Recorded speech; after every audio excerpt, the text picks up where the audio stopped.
नमस्कार दोस्तों, आज इस वीडियो में सीखेंगे कि मानव संपदा पोर्टल पर ई सर्विस बुक करेक्शन की प्रोसेस कैसे कंप्लीट करनी है। देखिए यहाँ पर एक न्यू फॉर्मेट भी आ चुका है जो वीडियो में दिखाया जाएगा, उसे फिल अप करके कैसे अपलोड करना है और साथ में जो प्रोसेस करते समय एरर आती है, जैसे कि लिखकर आ जाए कॉन्टैक्ट टू रिपोर्टिंग ऑफिसर, तो इस एरर का सॉल्यूशन क्या होगा और इस प्रक्रिया को कंप्लीट कैसे करना है, इस प्रोसेस को समझेंगे इस वीडियो में। इसलिए बिना स्किप किए वीडियो को पूरा देखिएगा। चैनल को यदि अभी तक सब्सक्राइब ना किया हो तो प्लीज सब्सक्राइब जरूर कीजिएगा। वीडियो को लाइक शेयर कमेंट करना भी मत भूलिएगा। तो लॉगिन प्रक्रिया को शुरू करते हैं। मानव संपदा पर लॉगिन करने के लिए आपके सामने ये देखिए, टॉप पर राइट साइड में EHRMS लॉगिन का ये लिंक है, इस पर क्लिक करें। इसके बाद यूजर लॉगिन की इस विंडो में अपना डिपार्टमेंट सेलेक्ट करें। जैसे मैंने यहाँ बेसिक एजुकेशन लिया, आप अपना डिपार्टमेंट ले सकते हैं। यदि डिपार्टमेंट की लिस्ट में नाम नहीं है तो आप अदर डिपार्टमेंट वाला ऑप्शन ले सकते हैं। ठीक है। अब यहाँ पर आता है यूजर आईडी में आपका मानव संपदा कोड होगा, पासवर्ड होगा यहाँ पर, और कैप्चा जो यहाँ लिखा है वो इसे इनपुट करके लॉगिन पर क्लिक करेंगे। यदि पासवर्ड भूल गए हैं तो फॉरगेट पासवर्ड से पासवर्ड कैसे रिकवर होगा, इसका वीडियो मैंने सेपरेट बनाया हुआ है, लिंक डिस्क्रिप्शन में दे दूंगा, आप उसे देखकर समझ सकते हैं कैसे पासवर्ड रिकवर होगा। जब ये प्रक्रिया पूरी फिल हो जाए और लॉगिन पर क्लिक कर दें तो देखते हैं आगे की स्क्रीन। अब देखिए यहाँ पर सक्सेसफुली लॉगिन हो चुका है। अब यहाँ पर ई सर्विस बुक करेक्शन के ऑप्शन पर जाना है। तो देखिए ऊपर आपके कई सारे ऑप्शंस दिख रहे हैं, जैसे general, leave module, appointment, ACR, payroll ऐसी। इसी में आपको मिलेगा ई सर्विस बुक करेक्शन का। यदि अपनी करेक्शन से जुड़ी हुई एक रिक्वेस्ट देनी है यानी रजिस्टर करनी है तो रजिस्टर ई सर्विस बुक करेक्शन ऑप्शन को चुनेंगे, यहाँ क्लिक करेंगे। और यदि इसका स्टेटस देखना है रजिस्टर करने के बाद तो व्यू स्टेटस और पेंडिंग लिस्ट भी नीचे देखी जा सकती है। तो मैं एक रिक्वेस्ट यहाँ पर करेक्शन के लिए रजिस्टर करता हूँ, रजिस्टर ई सर्विस बुक करेक्शन के इस लिंक पर क्लिक करके। तो करते हैं क्लिक। देखिए अब आपके सामने यहाँ पर ग्रीवेंस रजिस्ट्रेशन का पेज ओपन हो गया है। यहाँ पर एक पॉइंट जरूर ध्यान से पढ़ लीजिएगा, कृपया स्थानांतरण या ऑब्लिक पोस्टिंग के संबंध में शिकायत दर्ज ना करें। तो देख लीजिएगा, इस संबंध में अगर कोई आपके मन में शिकायत करने की बात आ रही हो तो प्लीज आप इससे जुड़ी हुई कोई यहाँ पर शिकायत दर्ज ना करें। इससे हटकर आपका कोई सुधार होना है तो वो जरूर अप्लाई करें यहाँ पर। तो देखिए ग्रीवेंस टाइप में आपको लेना है ई सर्विस बुक नॉट अपडेटेड। इसमें आपको डिस्क्रिप्शन में पूरा एक्सप्लेन करना है अपनी प्रॉब्लम को, क्या गलती है, क्या सुधार होना है, और जो भी चीजें हैं वो मेंशन कर सकते हैं यहाँ पर। इसके बाद आपके नीचे ऑप्शन है previous reference number if any. देखिए ये तब लिख सकते हैं जैसे इससे पहले आपने कोई रिक्वेस्ट रजिस्टर कर रखी करेक्शन से जुड़ी हुई और उस पर कोई एक्शन नहीं हुआ है या वो पेंडिंग में है, तो उसको दोबारा आप रजिस्टर कर रहे हैं अपनी करेक्शन की रिक्वेस्ट, तो पुरानी वाली रिक्वेस्ट का नंबर यहाँ पर मेंशन कर सकते हैं।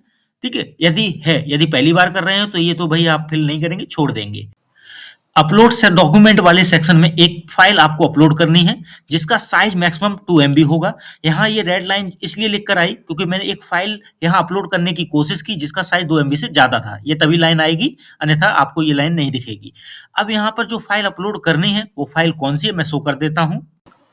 तो देखिए ये फाइल है जहां पर सेक्शन ए एम्प्लॉय की पर्सनल इन्फॉर्मेशन है। ठीक है। जहां पर आप देख सकते हैं पहला कॉलम पॉइंट ऑफ करेक्शन, मतलब किस पार्ट में करेक्शन होना है। जैसे नेम इन इंग्लिश में कोई करेक्शन आना है तो मानव संपदा पोर्टल पर क्या फील्ड है, फिलअप है स्पेलिंग, वो यहाँ लिखिए। और जो सही करनी है, ठीक है, गलत वाली पहले हो गई मानव संपदा पोर्टल पर लिखी हुई, और जो सही करानी है वो यहाँ थर्ड कॉलम में। तो इस तरह से आप फिलअप करते जाएंगे। हिंदी का, father name, date of birth, date of retirement, ऐसी पैन कार्ड से जुड़ी हुई डिटेल्स, और भी नीचे हैं fields, marital status, gender, identity mark. ऐसे ही करके सेक्शन बी की तरफ चलते हैं। अगले सेक्शन में एम्प्लॉय एड्रेस की इंफॉर्मेशन, पोर्टल वाली यहाँ, और सही जो करानी वो अगले कॉलम में। ऐसे ही नीचे आता है नेक्स्ट सेक्शन, एम्प्लॉय की इनिशियल ज्वाइनिंग इंफॉर्मेशन। ठीक है, पोर्टल वाली यहाँ, और सही जो करानी है वो डिटेल इस साइड में। और यहाँ पर आप पढ़ सकते हैं कि ऑफिस का स्टेट गलत हो गया है, ऑफिस का डिस्ट्रिक्ट, ऑफिस लीव, ऑफिस या मोड ऑफ रिक्रूटमेंट, जो भी यहाँ पर आपको करना है कॉलम फिल, उसके सामने ही यहाँ फिल करते जाएंगे डिटेल्स। नीचे चलते हैं नेक्स्ट सेक्शन में, एम्प्लॉय की एजुकेशनल डिटेल्स हैं। ठीक है। अगले सेक्शन में बात करें तो एम्प्लॉय की फैमिली इंफॉर्मेशन है। अगले सेक्शन में एम्प्लॉय की ट्रेनिंग डिटेल्स हैं। ठीक है। अगले सेक्शन में चले, एम्प्लॉय सर्विस हिस्ट्री है। देखिए यहाँ सेक्शन का जो लेटर है उस पर ध्यान ना दीजिएगा, बस सेक्शन पार्ट पे ध्यान दीजिए क्योंकि सेक्शन के क्रम ऊपर नीचे हो सकते हैं। अब यहाँ पर आते हैं नेक्स्ट सेक्शन जो ज्वाइनिंग डिटेल्स पे, ठीक है, रिलीविंग डिटेल्स पे, और ऐसे ही एम्प्लॉय की leave detail information, leave balance detail, ठीक है? एम्प्लॉयी की जो डिपार्टमेंटल प्रोसीडिंग है वो डिटेल्स, एम्प्लॉयी की नॉमिनेशन डिटेल्स, ठीक है? जो नॉमिनी बनाते हैं वो, और एम्प्लॉयी का अवार्ड एंड कमेंडेशन इन्फॉर्मेशन और अपलोड डॉक्यूमेंट से जुड़ा हुआ है। तो ये सारी चीज़ें आप यहाँ इस फ़ाइल में भरकर, अब आप सोच रहे होंगे इस फ़ाइल में कैसे भरेंगे, ये तो पीडीएफ है। देखिए, मैं डिस्क्रिप्शन में एक एक्सेल फ़ाइल इसकी दे दूँगा, ठीक है? लिंक दे दूँगा इसका, वहाँ से आप उस फ़ाइल को एक्सेस कर सकते हैं और इसकी पीडीएफ भी वहाँ पर अवेलेबल कर दूँगा लिंक के तौर पे। तो दोनों फ़ाइलें आपको मिल जाएँगी इसी की एक्सेल, जहाँ आप एंट्री करके अपडेट कर सकते हैं डिटेल्स इसमें और उसका पीडीएफ बना के अपलोड कर सकते हैं। तो दोनों तरीके से आपको फ़ाइल मिलेगी, तो एक्सेल वाली फ़ाइल आपके लिए फ़ायदेमंद की है, जिसे आप फ़िल करके उसे पीडीएफ बना के अपलोड कर सकते हैं। तो देखिए, जो पीडीएफ मैंने अभी शो की थी, उसको एक्सेल के फॉर्म में फ़िल करके पीडीएफ बना के अपलोड तो करना ही है, साथ में एक डॉक्यूमेंट वो भी अपलोड करेंगे जिसका करेक्शन करना, जैसे डीओबी करेक्शन होना, तो 10th की मार्कशीट या कोई भी डॉक्यूमेंट जो डीओबी को प्रूव कर दे, जो आप सही कराना चाह रहे हैं। यानी एक सपोर्टिंग डॉक्यूमेंट भी आपको उस फॉर्मेट पीडीएफ के साथ एज़ ए पीडीएफ मर्ज करना है, यानी दोनों डॉक्यूमेंट्स होने चाहिए एक ही सिंगल पीडीएफ में। ठीक है? और यदि आपको पीडीएफ बनाना या पीडीएफ मर्ज करना दिक्कत आती है, तो कमेंट बॉक्स में लिखिएगा। मैं एक सेपरेट वीडियो इसका पोस्ट कर दूँगा, जिससे आपके लिए वो हेल्पफुल होगा। ठीक है? अब बात आती है कि जो एरर आएगी वो किस टाइप की आएगी। जनरली एरर जो आती है वो आप जब इस रिक्वेस्ट को सबमिट करेंगे तो कि कॉन्टैक्ट टू रिपोर्टिंग ऑफिसर। ऐसे केस में क्या होता है कि ब्लॉक लेवल पर L1 L2 को नहीं मेंशन किया गया होता है।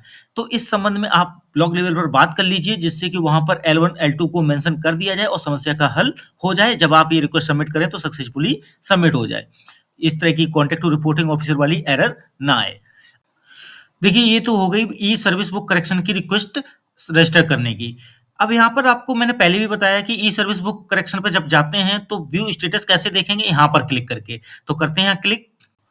अब देखिए, यहाँ पर आपको सर्च विद ग्रीवेंस आईडी का ऑप्शन मिलेगा। देखिए, ये ग्रीवेंस आईडी जो होती है, आपकी वो होती है जब आप रिक्वेस्ट रजिस्टर कर रहे होते हैं ई सर्विस बुक करेक्शन की, उस समय आपको सक्सेसफुली रजिस्टर होने के बाद एक आईडी मिल जाती है ग्रीवेंस आईडी की।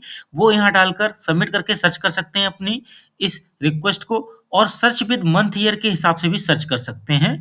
ठीक है? तो यहाँ जैसे सर्च विद मंथ ईयर करेंगे तो आपको मंथ और ईयर सेलेक्ट करने को आएगा और सबमिट कर देंगे। तो उस मंथ ईयर की आपको जो भी आपकी रिक्वेस्ट रजिस्टर हुई हैं ई सर्विस बुक करेक्शन की, वो दिख जाएँगी। तो ये तो हो गया स्टेटस देखने का तरीका। अब बात यहाँ ऊपर चलते हैं, ई सर्विस बुक करेक्शन में ही व्यू पेंडिंग लिस्ट पर क्लिक करके क्या दिखेगा। जैसे ही व्यू पेंडिंग लिस्ट पर क्लिक करेंगे तो पेंडिंग ग्रीवेंस लिस्ट आपको डिस्प्ले होगी। ठीक है? Serial number, grievance ID, name, designation, district, office, upload date, grievance type, remark, description and transaction history, documents, action, इस तरह के कॉलम्स होंगे। ये लिस्ट यहाँ पर आपको फुली डिस्प्ले होगी। ठीक है?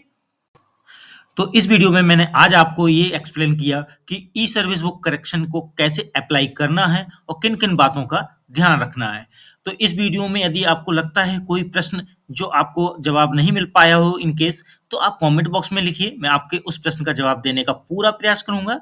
यदि वीडियो अच्छा लगा तो लाइक, शेयर, कमेंट भी ज़रूर कीजिएगा। यदि चैनल को अभी तक सब्सक्राइब नहीं किया हो, तो चैनल को भी सब्सक्राइब ज़रूर कीजिएगा।